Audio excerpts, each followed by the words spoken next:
Today I'm gonna share with you how to create a 3D pop-out effect in Adobe Photoshop. First go to File, Place Embedded, and place your second image, and then decrease the opacity.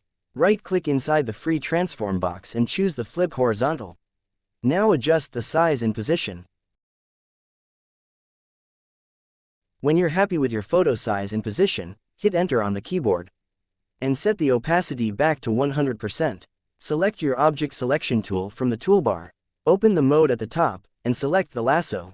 And create a loose selection around the subject. Then create a layer mask. Select your polygonal lasso tool. Let's zoom the image, and create selection around the screen. Select your brush tool from the toolbar. And with a hard round brush, the brush opacity is 100%, and the flow is 100%. Select the mask, make sure foreground color is white, and just paint on the screen just like that.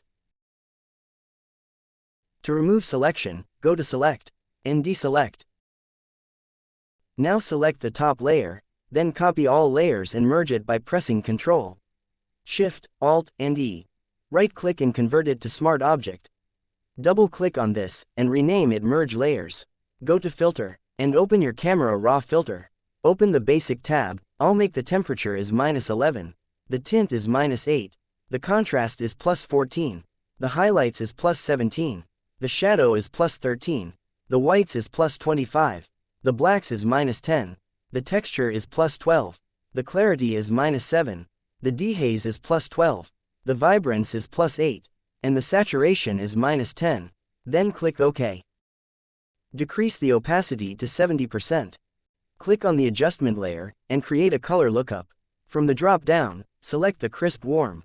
Then close Properties. I'll decrease the opacity to 30%.